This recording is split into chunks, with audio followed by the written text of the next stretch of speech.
Bienvenidos a Espejo Constitucional, este 22º capítulo, 22 capítulos ya de Espejo Constitucional, donde comparamos la Constitución vigente y el texto que nos propone la Convención Constitucional, ¿cierto? Que va a ser plebiscitado este próximo 4 de septiembre. Les recuerdo siempre que el voto es obligatorio y que accedan al CERVEL, ¿cierto? Para ver si son vocales de mesa, para ver en qué mesa le tocó, porque resulta que nos cambiaron a todos. Así que bueno, dicho esto, les recuerdo dar, por supuesto, me gusta a este programa, compartirlo en tus redes sociales, compartirlo con tus amigos, puedes también usar el contenido para tus Reels, para tus TikTok. Y bueno, por supuesto, también puedes apoyarnos, ¿cierto? A través de Patreon y Flow en nuestra página web piensaliberal.cl. Además, te quiero contar de nuestro concurso de suscríbete y gana. Cuando lleguemos entonces a los 10.000 suscriptores en Piensa Liberal, vamos a sortear esos 6 títulos de literatura liberal imperdible en cualquier biblioteca liberal que se precie de tal, así que no lo puedes dejar de ganar, deben estar en tu casa, más o menos de un precio referencial de 150.000 pesos, esos 6 títulos entonces en nuestro concurso Suscríbete y Gana. De todas las personas suscritas, entonces se sorteará estos 6 títulos. Bueno, y el día de hoy vamos a hablar de beneficios carcelarios. La delincuencia es uno de los flagelos que está golpeando a nuestro país. Y lamentablemente en la nueva Constitución ya vimos en capítulos anteriores que se eliminaría el estado de excepción constitucional de emergencia.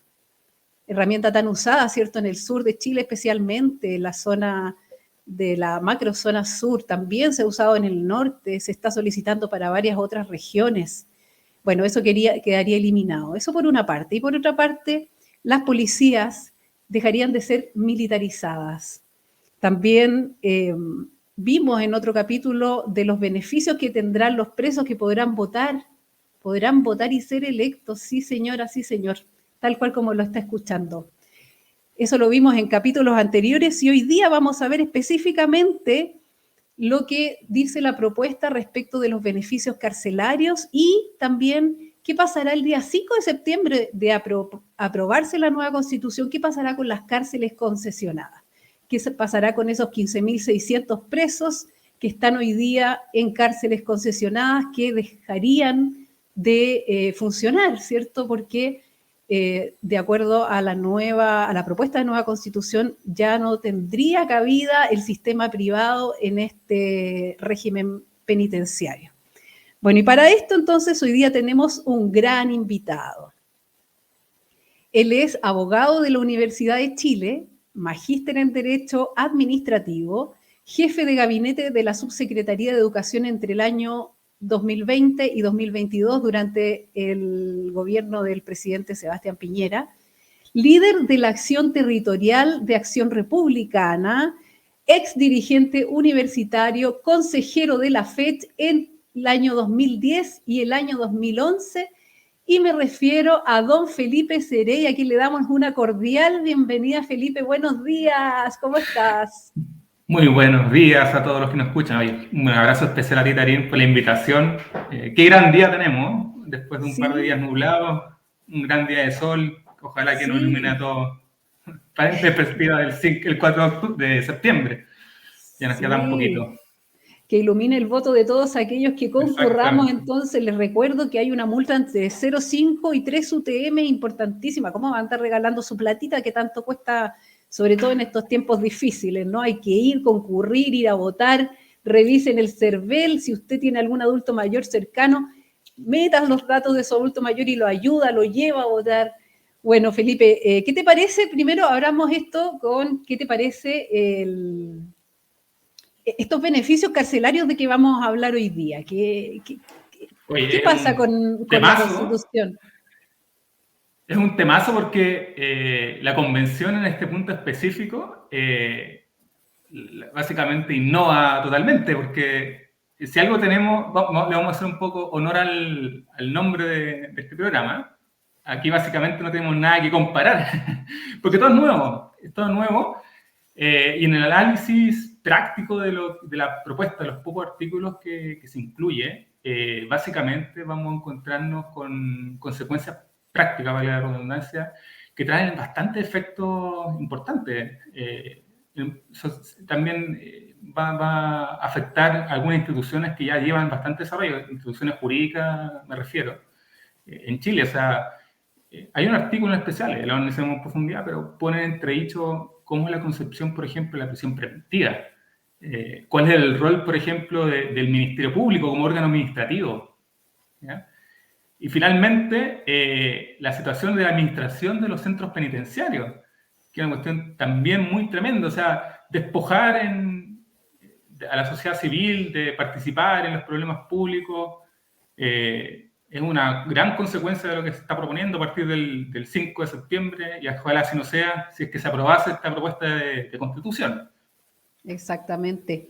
Bueno, para entrar en materia, entonces los invito a revisar. Nosotros siempre partimos el programa revisando el semáforo constitucional, una herramienta súper útil de red pública, donde nos pone un semáforo amarillo, rojo, verde. En general sale rojo. Veamos qué tenemos hoy día. Ah, mira, rojo de nuevo, por Dios. Vamos entonces a leer el comentario del equipo constitucional porque el artículo lo vamos a revisar más adelante. Entonces dice, establecimientos penitenciarios, inserción social y exclusión de la sociedad civil. Dice, esta norma en la práctica prohíbe que el Estado concesione la administración de los centros penitenciarios, aumentando el gasto público en la materia, junto con eliminar toda posibilidad que la sociedad civil pueda contribuir a la resocialización de los condenados. Conforme a datos de Gendarmería de Chile, en nuestro país existe un total de 76 establecimientos tradicionales y 8 establecimientos concesionados. Respecto de estos últimos, utilizan un sistema mixto, es decir, la custodia se encuentra en manos de Gendarmería, mientras que la provisión de servicios se encuentra a cargo de la empresa concesionaria, es decir, no es un sistema completamente privado. Si bien el sistema de concesiones aún tiene grandes desafíos por superar, no es posible desconocer las mejoras de los estándares en materia de infraestructura, por ejemplo, privacidad, estado de los baños y limpieza por su parte. También bueno, acá se me corta la imagen, pero les sigo leyendo, a ver. Claro. Por su parte, también existen indicadores positivos en lo que se refiere a gestión y hacinamiento. Es decir, al parecer los reos están mucho mejor en una cárcel concesionada. Yo no sé si tú manejas algunos datos de eso o alguna información, Felipe. Cuéntame. Mira, yo creo que hay dos datos críticos al respecto. Pensando en esta política pública que lleva implementándose aproximadamente el año 2000, pensando que la primera cárcel concesionada empieza en funcionamiento el año 2005.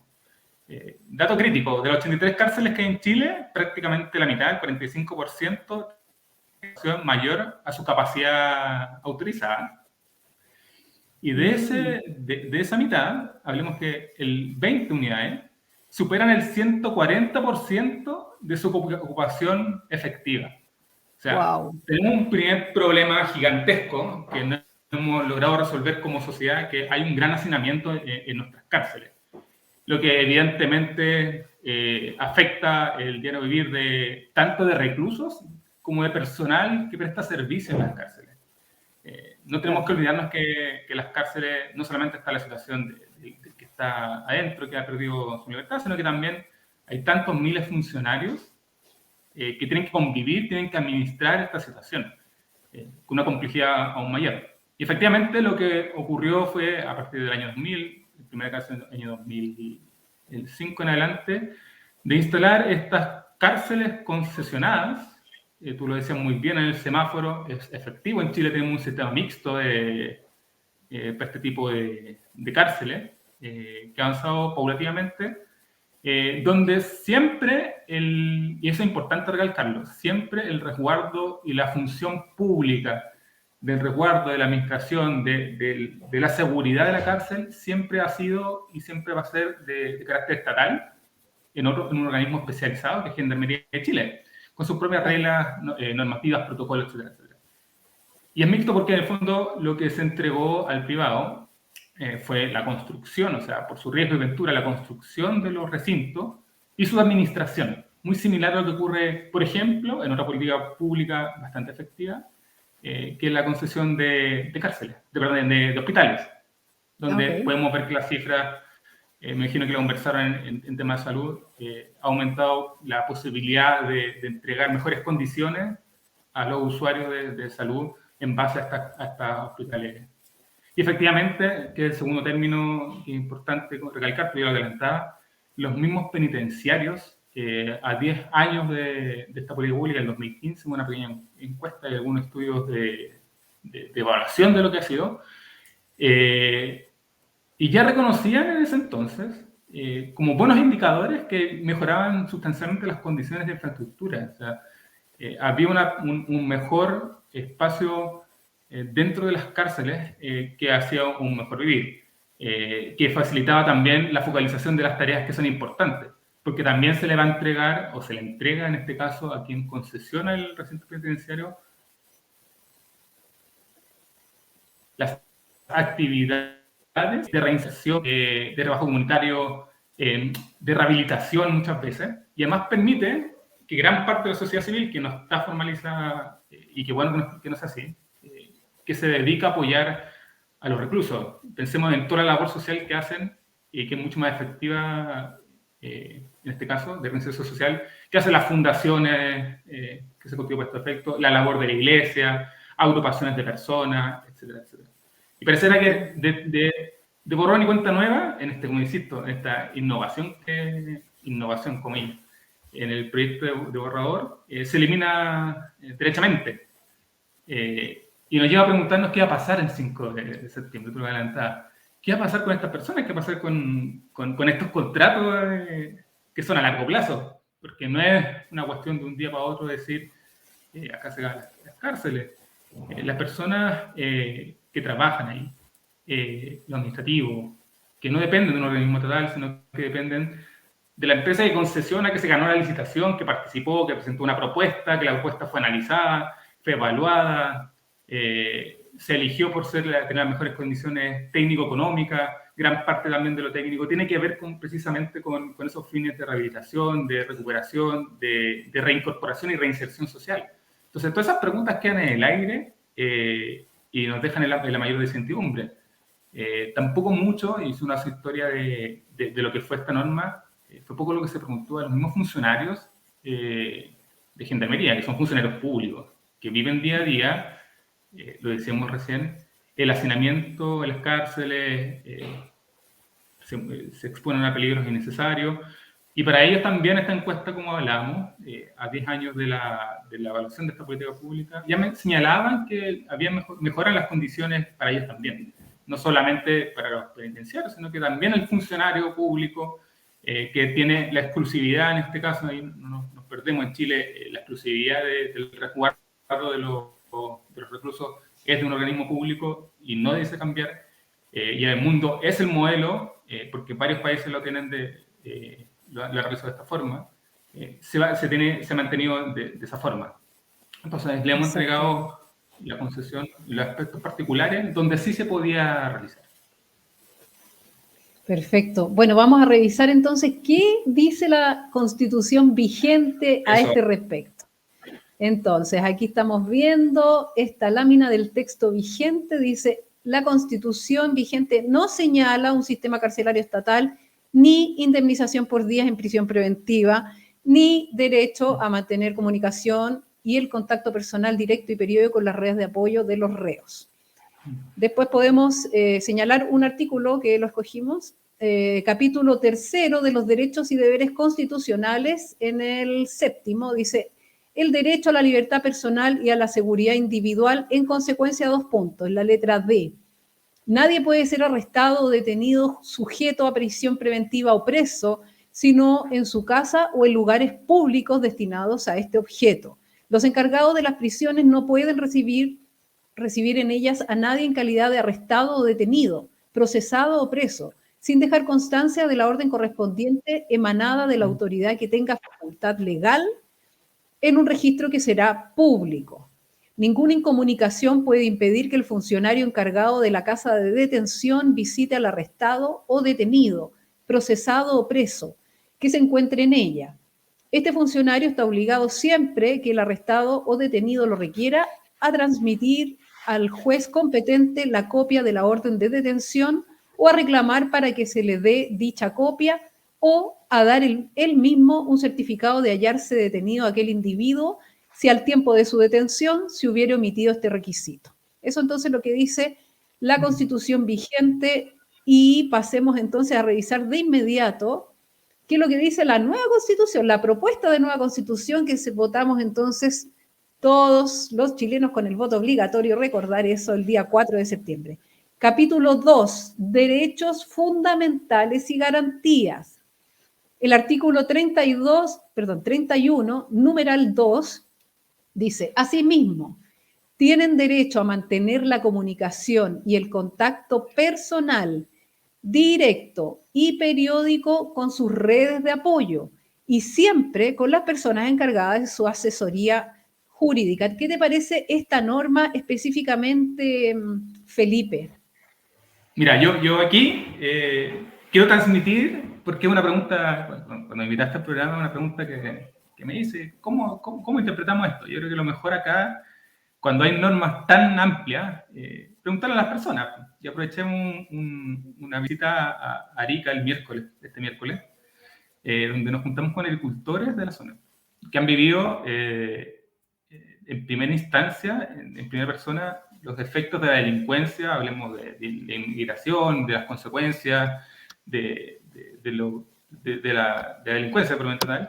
Le preguntamos, oye, a ustedes que viven día a día, ¿qué les parece lo que dice la Constitución respecto a esta persona? Dijimos, imagínense lo que están viviendo ustedes, el tren de agua, que ojalá nos pueda el gobierno actual tomar algunas medidas concretas, detenerlos. ¿Qué piensan, por ejemplo, de que si el líder lo tenemos encarcelado, lo procesamos, lo sancionamos, queda privado de libertad, pueda él comunicarse con sus redes de apoyo de forma directa, sin un procedimiento? Y creo que unánimemente fueron todas las personas diciendo, oye, es un desastre. Y tomo ese punto, o sea, es un desastre y no puedo tener una... No se te escucha, Felipe. Norma, un concepto tan amplio, tan ambiguo, sin un procedimiento. Sí. ¿Escuchó? Perdón. ¿Volví ahí o no? Sí, lo que pasa es como que se fue la señal, pero volviste ahora, así que dale nomás. Estos son los programas en vivo, ¿eh? Perfecto. Recapitulando. Sí. Decíamos, claro, ¿qué pasa con esta norma tan ambigua, tan genérica, tan amplia? Porque es tan mala la técnica legislativa porque ni siquiera acá hace mención a que una ley regulará los aspectos concretos de esta situación, y si uno empieza a revisar las normas, ya esto está más o menos regulado en normas específicas, en el reglamento de establecimientos penitenciarios, donde se establece un procedimiento, quiénes son las personas, le ponen foco, además, a quiénes son las personas de interés que pueden tener contacto directo con las personas privadas de libertad. Y en ese sentido no se pierde, pone el foco principal a las personas que son familiares de los recluidos, pero esto borra aquello, lo abre, deja un espacio de interpretación muy abierto. La discusión misma se preguntó, oye, ¿qué significa esto? Y nadie se puede responder. Aquí parece que hay más como una presión de carácter político por mantener las redes, y con todas las consecuencias nefastas que mantener en la práctica, insisto. ¿Qué pasa si un narcotraficante, quizá un ejemplo muy absurdo, pero es bueno hacerse esas preguntas, un narcotraficante tiene la capacidad de articular con sus redes de apoyo dentro de la cárcel? ¿Qué significa esto? ¿Podrá seguir a cargo del cartel de narcotráfico? ¿Qué pasa con otras situaciones? O sea, siempre ha habido el resquemor de que, o ha sido el esfuerzo importante insisto, de los últimos gobiernos de resguardar la seguridad y garantizar la comunicación y canalizar la comunicación que tienen que tener, obviamente, los reclusos, pero no abierta. O sea, todos los esfuerzos para evitar estas comunicaciones que se hacen, la estafa, ya sabemos que se realizan los verdaderos mafias que se Sí, organizan pues, desde las cárceles. Y aquí exacto. parece que eso queda todo en el olvido. Y más aún, como que lo fomenta. Sí, aquí tenemos una pregunta O de sea, pensará una una persona que sea espectadora. afectada. Sí, perfecto. Dice, si hay algún ejemplo en el mundo donde se apliquen estas características que propone la nueva Constitución. ¿Sabes de La algún verdad es que ejemplo la de alguna revisión de parte? la evidencia internacional, no, de la Sí, revisión de la evidencia internacional, los países han puesto tono, veamos especialmente la regulación de Estados Unidos, en Inglaterra, en Canadá, en Nueva Zelanda, que nos gusta ver esos países, pone el foco en la reinserción y la progresiva comunicación con las redes de apoyo, pero en el foco principal de la regulación a través del el primer apoyo, que es la familia. Pero nunca tan abierto como se propone de esta forma. Y si hiciese, exacto. en el fondo, la red de apoyo, que es la gran deficiencia, debiese haber una norma o un mandato constitucional a que la ley debiese regular qué se debe entender por red de apoyo. O sea, es entendible muchas veces de que una persona que no tiene familiares pudiese acudir de alguna u otra forma a sus redes cercanas. Pero eso ya está establecido en el reglamento. Y el reglamento lo establece un procedimiento, porque hay una previa utilización, una revisión, que también esa red de apoyo no signifiquen que las personas que por algo están ahí mantengan la actividad delincuencial. Exacto. Bueno, pero finalmente no nos extrañe. ¿Me escuchas? ¿Me escuchas, Felipe? Pues te escucho perfecto. Ah, perfecto, ya. Te Bueno, escucho, hola, hola, no hay hola. que olvidar, perdón, no hay que olvidar cómo nace, ¿no?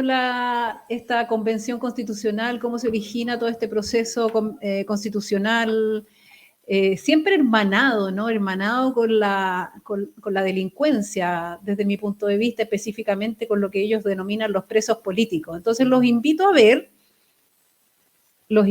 entonces una nota de Canal 13 donde se revisa la primera declaración que emitió la Convención Constitucional a días de instaurarse. Atención con esa nota. Apunta a la existencia de presos políticos y pide acelerar el proyecto de indulto, aunque también señala que no pretende arrogarse atribuciones de otros poderes del Estado. La Convención hace presente a los poderes constituidos que como parte de su colaboración con el proceso constituyente, esperamos que ellos actúen y eso significa aprobar un indulto general o amnistía respecto de los presos de la revuelta. Creo que hay algo por discutir en el concepto de presos políticos, que no es lo mismo que los presos de la revuelta. Habían algunas cosas por haber sido más prescindente quizás. Primera resolución de la Convención Constituyente a 4 días de haberse instalado en un tema que provoca intensa polémica. Intensa polémica, por supuesto. ¿Cómo es posible que un órgano tan serio que va a elaborar nuestra futura constitución se dé estos lujos? ¿Qué te parece, Felipe, esta primera Un órgano declaración que de la... tendría que haber sido un órgano que haya sido respetable, que reuniera todas las visiones del país, que no excluyera, un órgano técnico capacitado para estos fines, un órgano que hubiese puesto empeño en el fondo para construir una carta magna que nos convocara a todos y no nos separara? ¿Qué podemos esperar? ¿No? Lo que estamos viendo hoy día como consecuencia. Un órgano que se politizó desde primera instancia, que cambió el foco, o sea, llevó la revancha a la de ciertas personas que cometieron actos delictuales, no nos perdamos ahí, cometieron actos delictuales, y lo confunden con el accionar político. Y ahí Fernando Atria, lo que nos conocimos en el ámbito universitario, sabemos desde hace mucho tiempo el peligro que significa considerar estas acciones de violencia como legítimas para la transformación que se propone. Él lo ha dicho abiertamente y esta es una expresión de aquello. Parece que la violencia es válida como una metodología de acción política para realizar las transformaciones del proyecto político que nos querían proponer. y se tomaron el espacio, y por eso es polémico. Pero ahí confunden las cosas. Tenemos instituciones que llevan trabajo y desarrollo, tenemos políticas públicas que se implementan, tenemos expertos que trabajan día a día y conocen las dificultades de la implementación de estas políticas. Y porque en el fondo conocen lo que viven las personas, cómo es el actor qué pasa dentro de las cárceles, si volvemos. Pero aquí todo esto en algo político, el revanchismo. Sí, ahí estamos perdiendo de nuevo un poco Estamos perdiendo un poco tu conexión, Felipe, de repente. Sí, como que se queda pegado. Déjame, no sé si... sí. Eso, mira, voy a poner un nuevo video, te voy a bajar un poquito para que revises bien el tema.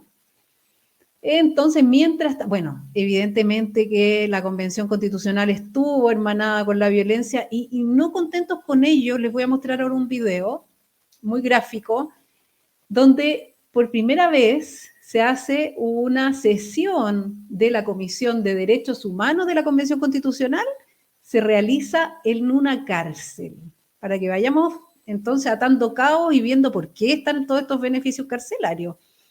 Entonces, veamos ese video mientras Felipe se puede volver a conectar. Atención. Un día histórico calificado así por un grupo transversal de 5 constituyentes que llevó la Convención Constitucional al Centro Penitenciario Femenino de San Joaquín. La Comisión de Derechos Humanos se organizó para escuchar a las internas, para con ellas realizar la primera de muchas sesiones de este tipo, para que este grupo de la población marginado de las decisiones políticas también sea parte de una de las instancias más importantes de nuestra historia reciente. Con lápiz en mano apuntaron sus anhelos para hacer de esta una mejor y más inclusiva sociedad. Entre muchas otras cosas, exigieron el derecho a un vínculo con sus hijos, situación que Televisión Nacional retrató antes de la pandemia. Para la Navidad vinieron y ahora para el Día de la Madre. En esas ocasiones solamente los veo. Se sufre de ambos partes, sobre todo los niños que quedan solos al final. No tendría que prepararlo para que él se acostumbre a no estar sin mí y yo estar sin él. También exigieron igualdad de género, el derecho a voto y a pensiones dignas, a ser escuchadas y que exista una verdadera reinserción social tras dejar los centros de reclusión y buscar nuevas oportunidades. Este martes ingresaron un oficio a la mesa de la convención para que la población penal pueda participar de la elección que aprobará o rechazará la nueva constitución. Iniciativa que pretende involucrar a quienes por sus condenas no pueden participar en un proceso inédito en Chile, cuyas opiniones se buscan recoger para que queden plasmadas en la propuesta de una nueva constitución para Chile. Bueno, ahí veíamos entonces esta inédita sesión de la Comisión de Derechos Humanos en la cárcel de mujeres. ¿Qué te parece, Felipe? En la misma línea de lo que acabamos de ver, ¿cierto? O sea, no es la misma línea que hablamos, y nuevamente confundiendo las labores que son propias de los derechos humanos y que ahí no tenemos problemas de conversar. La situación de derechos humanos de las personas recluidas merece atención, merece trabajo, insisto, un trabajo técnico, especializado, que aborda esas situaciones que son legítimas. Pero no el aprovechamiento de carácter político. Si hacemos el enganche entre ambos videos, no resuelve, y pareciera que, claro, los presos de la revuelta, quienes se vieron involucrados en actos delincuenciales, como que está, insisto, confundiendo los buenos oficios, las buenas labores que decimos tener y la obligación estatal de pretender la reinserción, el mantener contacto con las redes de apoyo, insisto, los familiares que ya se encuentran reconocidos, con otras cosas que son totalmente distintas, la utilización política del sufrimiento de las personas. No sé si alguien ha ido o tenido la oportunidad de ir a una cárcel. No sé si tengo la fortuna o qué otro adjetivo poner, pero conocer la realidad de las personas en cárceles es tremendo. Sus sueños, su esperanza, el arrepentimiento, cómo viven día a día, pero eso no merece una utilización política, sino que un trabajo serio y concreto. Lo que olvidó la propuesta de constitución y contrariamente parece que nuevamente va a olvidar la situación de estas personas y solo por un canje político de ciertas personas, de cierto grupo que sabemos que hicieron, parece que amplía el catálogo de derechos y perspectivas y beneficios. Así parece ser. Bueno, y los invito entonces ahora a revisar las opiniones del profesor de Derecho Constitucional Sebastián Soto. Esto apareció en el programa Radiografía Constitucional de Canal 13 que conduce Mónica Pérez. Entonces revisemos las opiniones de Sebastián Soto, este gran jurista. La protección de las víctimas garantizada por el Estado no entró. No entró en el borrador, ni en el servicio, ni tampoco en esta fórmula que planteó la iniciativa popular. Claro, porque lo que proponía el convencional Monkever era crear un servicio de defensoría de las víctimas, un servicio de atención a las víctimas del delito encargado de brindar asesoría y asistencia especializada. Así es. Y eso no. ¿Dirías tú finalmente que como que el texto en este sentido de las garantías que entrega a los reos versus las garantías que entrega a las víctimas entonces queda desbalanceado? Sí, yo, saliendo de mi neutralidad que me pediste al inicio, Mónica, sí, yo creo que hay un cierto desbalance en donde se mira con algo más de desconfianza al orden público y carabineros y se mira con algo más de afecto y favorablemente a la población penitenciaria, por las razones que sean, pero si uno mira, por ejemplo, en el texto, es mucho más largo y grueso las palabras y las líneas dedicadas a los presos que al orden público y a carabineros. Eso entonces, tal como decía Felipe recién, es lo que se echa de menos, ¿cierto? Un poco centrarse más en las víctimas más que en los victimarios. Ya tenemos un sistema procesal penal bastante garantista y esto yo creo que lo agudiza todavía más. ¿Qué opinas tú de eso? Wow, hay otra norma por ahí, yo creo que la voy a organizar el detalle en adelante, pero sí, que refuerza aún más esta situación que tú y que señalaba Sebastián Soto también. El foco que hay en el victimario y no en la víctima. ¿Qué pasa? Y cómo como Estado nos hacemos cargo también de la otra cara de la moneda, de quienes viven, la otra cara de la moneda, perdón, de un hecho delictual. Hay dos partes, el victimario y la víctima. Y la víctima parece que aquí pasa a una segunda, tercera y hasta cuarta categoría, porque vemos que la propuesta de borrador, sé que la conversaron en otro programa, pero no quiero andar ahí, le otorgaron tantos más derechos y a la víctima la dejamos en última instancia. Las menciones son mínimas, las preocupaciones son bastante pocas, y ya la normativa hoy día y las grandes críticas que se hacen al sistema de procedimiento penal, especialmente, es que son pocas las herramientas efectivas para apoyar y garantizar el derecho de las víctimas. Participar en un proceso penal para una víctima es bastante costoso, porque si bien es un sujeto procesal, las oportunidades de participación efectiva dentro del procedimiento son bastante pocas. Tiene que hacerlo a través de una querella. El aparato estatal parece que investiga y claro, tiene mandato legal de investigar y siempre bajo un principio y alero de presunción de inocencia. Pero eso también significa que debiesen haber actividades positivas de los órganos de la administración, en este caso del Ministerio Público, o de otro, se propuso la Defensoría de las Víctimas, que se hiciese cargo de ver la situación de quien sufrió los efectos dañosos del delito. ¿Qué está pasando con él? ¿Cómo se hace efectiva la responsabilidad para tener una mejor justicia y que algo que sea más equitativo, que sea una correcta y efectiva reparación? También deseamos preocuparnos de aquellas personas que lo sufren y lo viven, no solamente poner el foco de quienes han cometido el delito. Efectivamente ya tenemos un modelo de desarrollo importante, el sistema, como tú decías, bastante garantista, y las normas propuestas lo refuerzan aún más. Ese es el problema. Sí, se hace todavía más garantista a favor de los delincuentes. Pero como acabamos de ver en los videos, evidentemente que está hermanada, ¿cierto?, la Convención Constitucional con la delincuencia desde el día 1. Desde el día en que no dejaron cantar a los niños el himno nacional, o sea, tocarlo, cuando estaban tocando los niños. Qué vergüenza. Sí, en eso, legendario, ¿no? Legendaria primera sesión de la convención.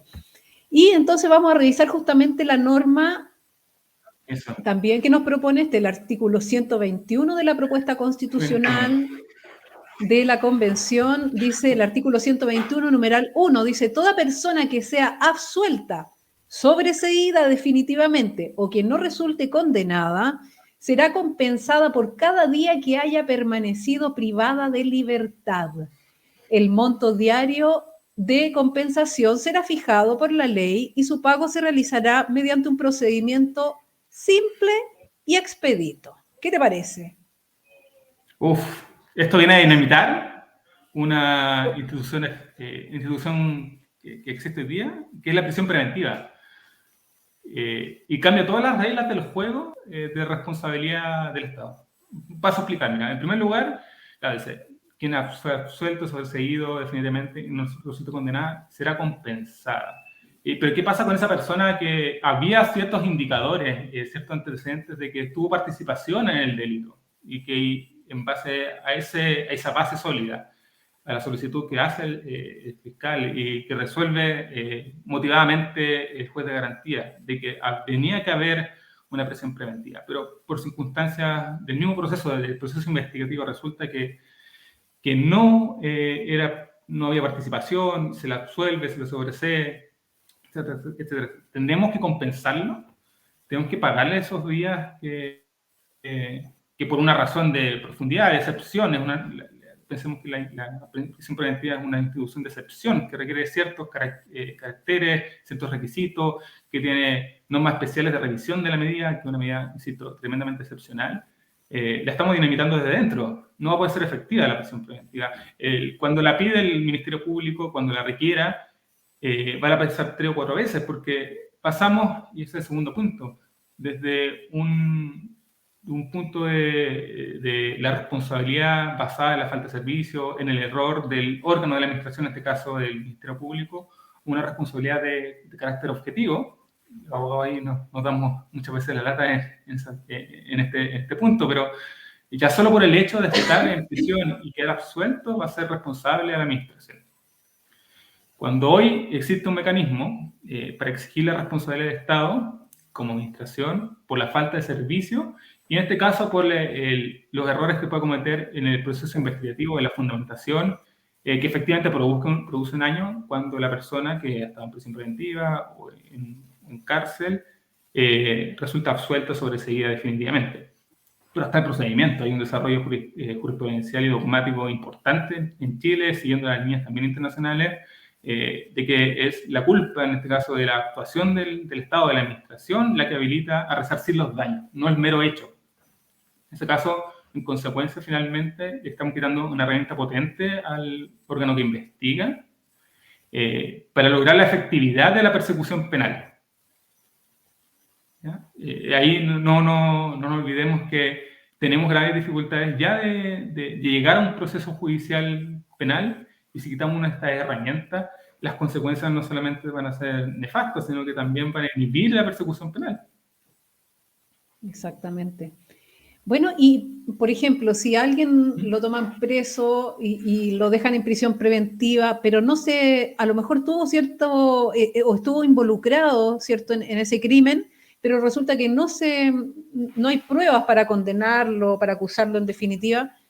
Igual cuando el río suene porque piedras trae, o sea, no necesariamente una blanca paloma, nosotros no estamos, o sea, no es normal que a uno lo metan en prisión preventiva como para que más encima después lo tengan que indemnizar, me parece una locura. Además del dinero que se gastaría, que no están los tiempos para eso.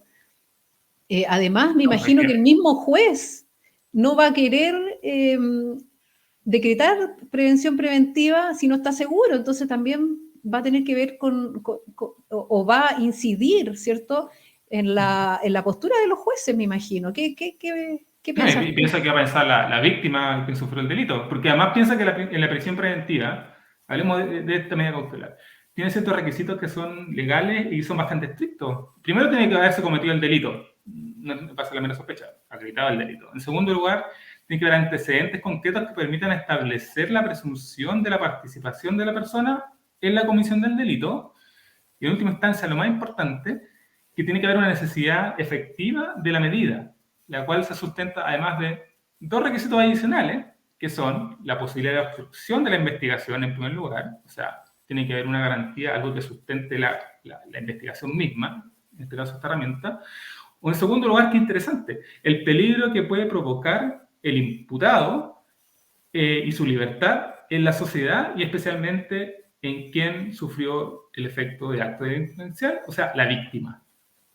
te das cuenta en el fondo de que soterrar eliminar esta institución, dinamitarla, quitarle la fuerza, energía, a pesar de todos los requisitos bien, bien complejos que tiene y todo el análisis jurídico que tiene que hacer la Fiscalía cuando solicita o requiere esta medida, va a poner en peligro nuevamente a la víctima, lo va a dejar ahí en el desamparo absoluto, pero además le va a, porque podría ser de que se logra acreditar todo esto, pero en el mismo proceso de investigación resulta que se descubre de que no tenía participación u otra medida o se le sobresee. Le vamos a tener que pagar lo que era un procedimiento rápido, sencillo, simple, Sí, a cargo de quién. eso Pero que dice. además existe la herramienta jurídica, existe la responsabilidad por el error de la administración, insisto, por la falta de servicio, o sea, de demostrarse en un juicio de largo conocimiento, o sea, una cuestión también importante, no en un procedimiento express y rápido, ¿no? Donde se revisa la actuación, si hubo una infracción a las normas, y ahí precisamente quien se ve afectado por esta situación puede reclamar la reparación. Y Chile tiene historia de estos casos donde efectivamente se ha reparado. Entonces, ¿por qué vamos a cambiar algo que ya ha funcionado bien? ¿Por qué vamos a eliminar esta herramienta? No parece como de toda lógica esta propuesta en ese sentido. Además que habla específicamente y su pago se realizará mediante un procedimiento simple y expedito. A mí me llama muchísimo la atención que además tenga que ser como rápidamente. Pues así el procedimiento de expropiación, pues. En un procedimiento rápido, expedito, simple, una efectiva compensación. O sea, aquí le faltó a la norma poner el justo precio nomás de...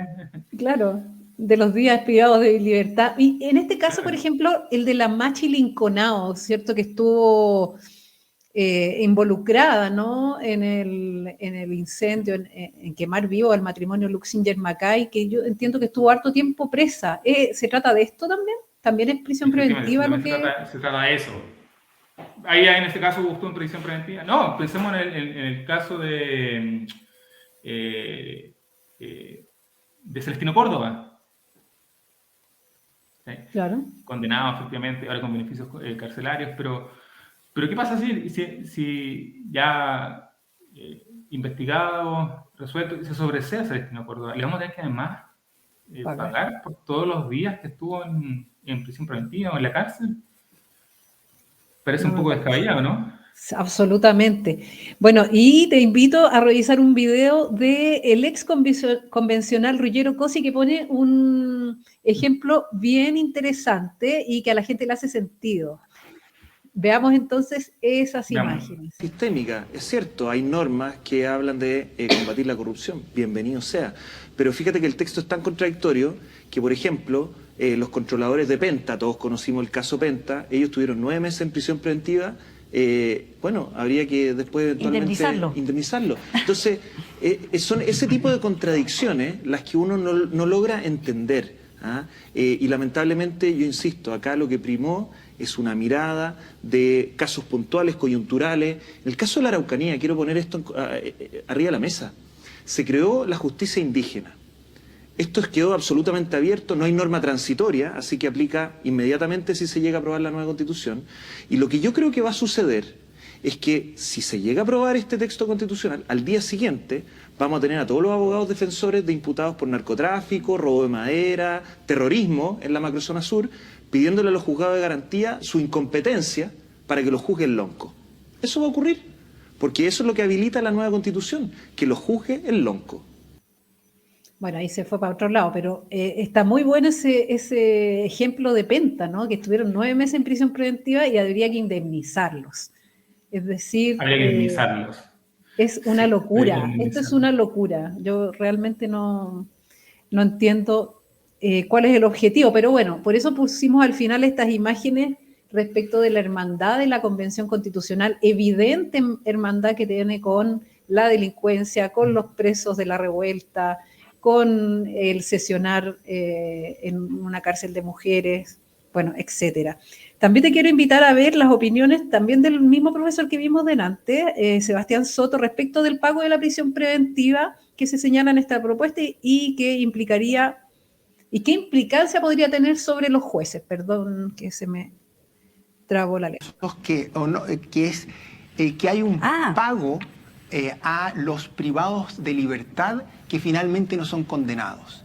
Es decir, personas a las cuales se le dirige una acusación, están en prisión preventiva, pero finalmente no son condenados, y entonces la Constitución dispone que la ley le establezca un pago, una indemnización por ese tiempo de condena que no terminó en una sentencia. ¿Y cómo es ahora? Hoy día no es así, hoy día solo es posible una condena y una indemnización si es que se acusa al Ministerio Público o a los tribunales de error judicial. Esto es una conducta injustificadamente errónea o arbitraria. Es decir, es mucho más difícil. Es mucho más difícil. Entonces ahora cada persona que esté en prisión preventiva y que no haya sido condenada después, el Estado va a tener que pagarle. Así es. Una indemnización por día de... Bueno, no lo sabemos que a eso la ley, pero en otras partes del mundo es así por día. Y eso va a ser un costo importante, ¿no? Bueno, es un costo, y también yo creo que lo más interesante es ver cómo eso cambia las conductas de los fiscales para determinar o pedir prisión preventiva, es decir, si va a limitarlos o no. Yo creo que ahí no solo la cuestión del costo, sino que también la decisión de los fiscales respecto a la prisión preventiva puede cambiar. Bueno, eso es lo más complejo, creo yo. Bueno, además del dinero, que por supuesto que no sobra. Pero ¿qué va a pasar con los jueces? ¿Van a seguir decretando la prisión preventiva? No, tengo una gran idea. Se me acaba de ocurrir. Cuéntame. Voy a llamar a una pyme. El 5 de septiembre voy a invitar a un amigo que me denuncie a la fiscalía, que diga, oye, Felipe me pegó, me sacó la cresta, mira, aquí están los moretones. Obviamente le vamos a hacer que se caiga de bicicleta entre medio porque esté bien moreteado. Me pongan en prisión preventiva y tener unas vacaciones, lindas vacaciones pagadas. Y vamos a resolver esto, me van a absolver y encima me van a pagar toda la estadía. Qué bonito, ¿no? Claro, te van a pagar diario. Qué maravilla. Diario. Sí. No vamos a ver cuál es el justo y precio, pero unas bonitas vacaciones. Es absurdo el ejemplo. Sí.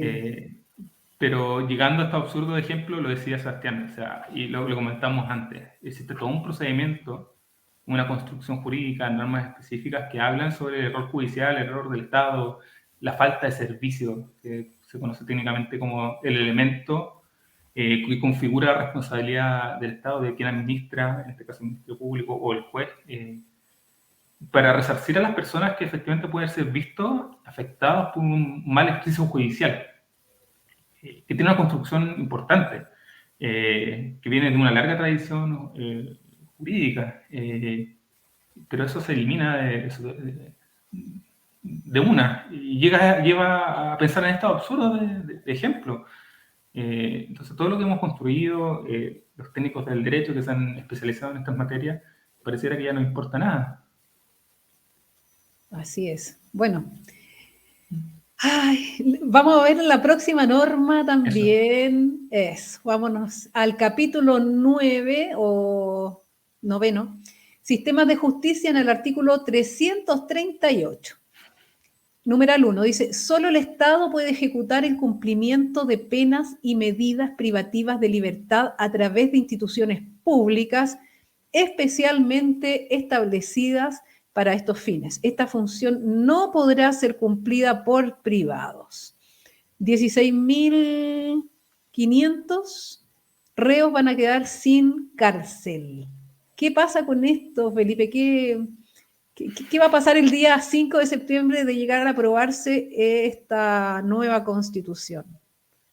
Yo como cárcel concesionario que entregar directamente las llaves a la Gendarmería y hágase cargo ahora, pues, y págueme la inversión que se han realizado, las actividades que realizamos y bueno, hágase cargo de esto. Gran quilombo, dirían los argentinos, ¿no? Porque agarra todo la ejecución de la pena y las medidas privativas, las monopoliza, pero se olvida que el sistema en Chile es mixto, que efectivamente quien está obligado a velar por la ejecución y correcta ejecución de la pena es un órgano administrativo y nunca se le ha entregado esa tarea al privado. Y eso es lo particular. Confluyen ambas situaciones. El privado que participa en esta licitación construye el recinto penitenciario, se obliga a administrarlo, a bien administrarlo y a adoptar medidas de reinserción y rehabilitación de los reclusos.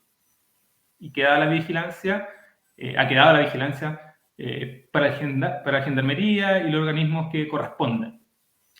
Pero esto te dice, el 5 de septiembre ya usted desaparece del mapa y pasa todo para acá. Es una especie de expropiación. Claro.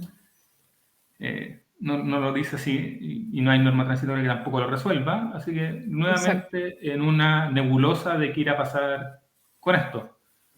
Sí.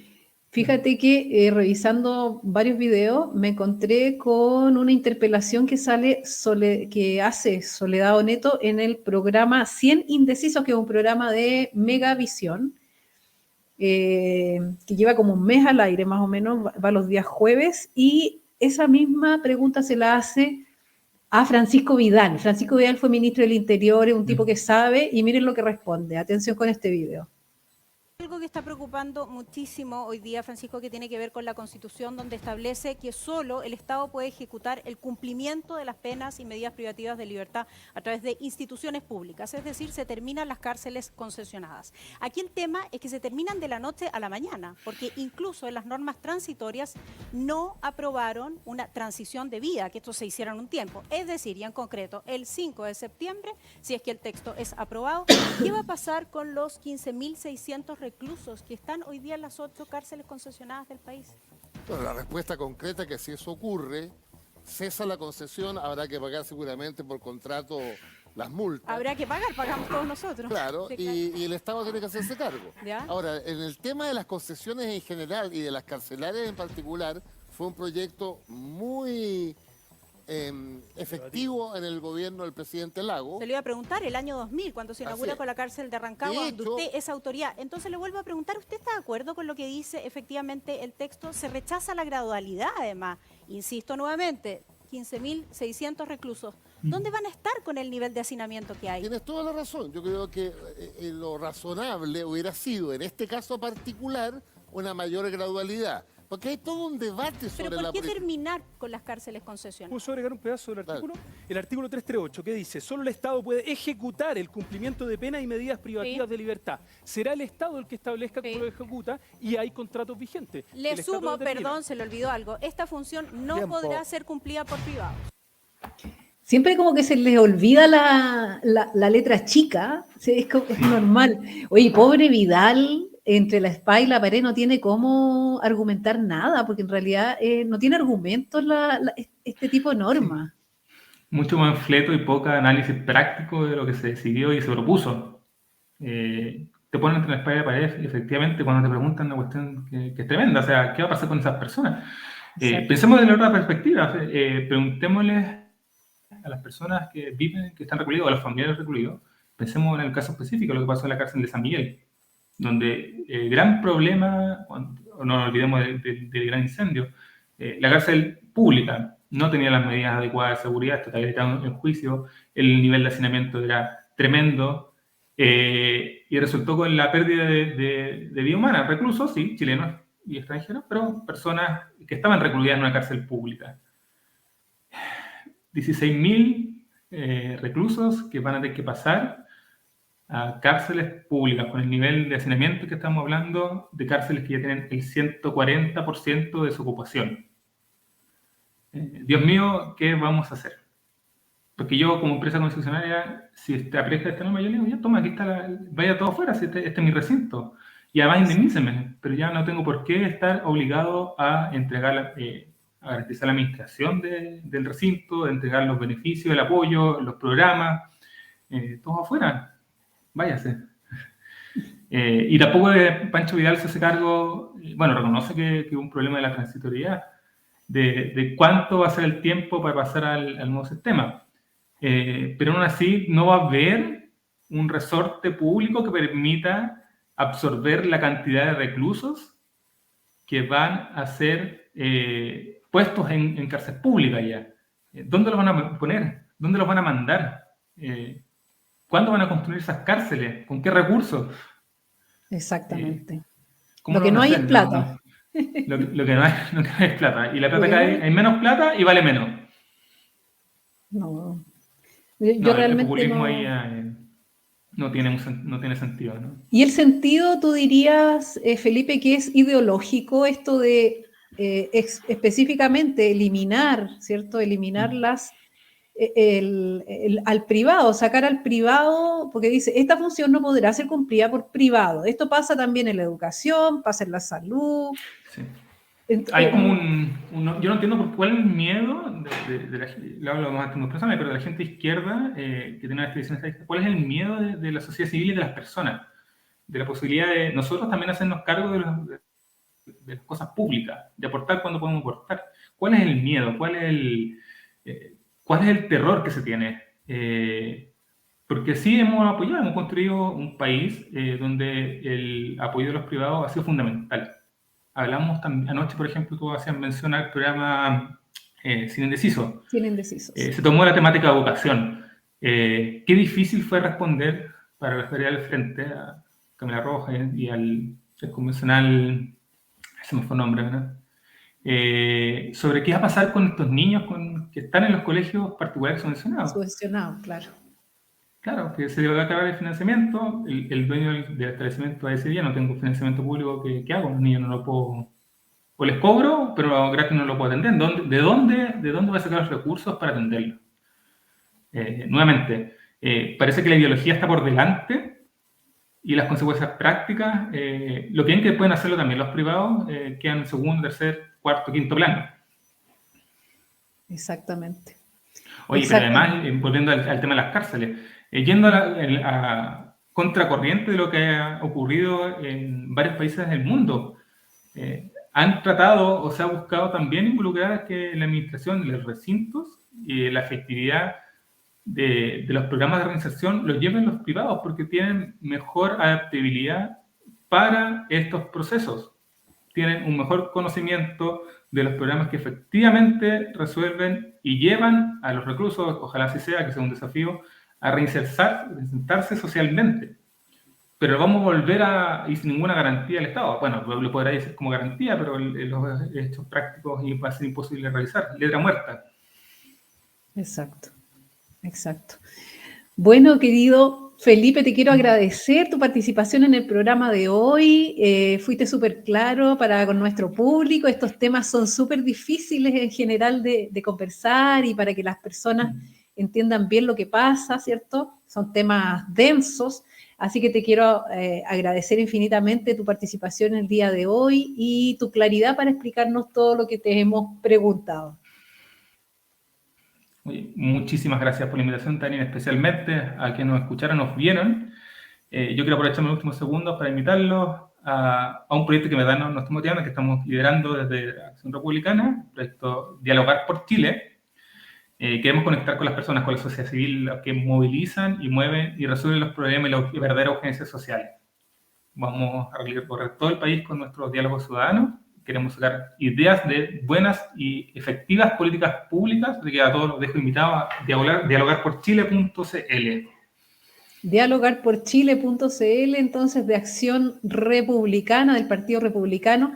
Bueno, muchas gracias entonces, Felipe. Será hasta un próximo capítulo. Quedamos en contacto para nuevamente invitarte. Que estés muy bien. Muchas gracias. Que estés muy bien. Chao. Bueno, ahí teníamos a Felipe Cerey de Acción Republicana. Bueno, los diálogos por Chile, interesante iniciativa de Acción Republicana. Y quiero contarles y recordarles, como siempre, que el 4 de septiembre el voto es obligatorio, la multa entre 0,5 y 3 UTM, Dios mío, señor. Les recuerdo que en el CERVEL ya está disponible la información de las mesas y también de de las mesas y de los vocales, se me iba la neurona para otro lado. Y también recordarles que se pueden inscribir como vocales de mesa, como apoderados de mesa, apoderadoschile.cl. En apoderadoschile.cl usted se inscribe para ser apoderado de mesa, súper importante, ¿cierto? Estar ahí atento a que no pase ningún voto para otro lado. El voto es obligatorio, ya lo dije. Les recuerdo entonces dar like a este video y el próximo martes, no se lo pierda, vamos a hablar Con mi plata no, y vamos a tener una súper invitada a Tepa Geldres. Tepa de Arica nos estará acompañando el próximo martes, así que no se lo pierda, pase el dato, comparte este video, apóyanos a través de Patreon y Flow en nuestra página web Piensa Liberal. Te recuerdo también los suscriptores. Suscríbete y gana 10.000 suscriptores. Entonces vamos a hacer un sorteo para obsequiar, ¿cierto? El que se gane ese concurso va a tener 6 títulos maravillosos de literatura liberal que no pueden faltar en tu casa. Dicho todo esto, qué rápido que lo he dicho, nos vemos entonces, señoras y señores, el próximo martes a la misma hora, en el mismo lugar, en el mismo canal. Así que, bueno, será hasta el próximo martes. Chaito. ¿Alguna vez te has preguntado por qué tu equipo de fútbol favorito o los buenos jugadores de tenis pueden jugar tan bien en una cancha con un pasto en perfectas condiciones? Pues lo mismo pasa con tu infraestructura de TI. Una red de computación bien construida y mantenida es esencial para el buen funcionamiento de tus sistemas y aplicaciones. En Fair Supply, nuestra empresa especializada en redes y comunicaciones, nos encargamos de mantener tu infraestructura de TI en óptimas condiciones. Contáctanos para más información y deja que nos encarguemos de tu delicado pasto, o en este caso, de tu delicada infraestructura de TI.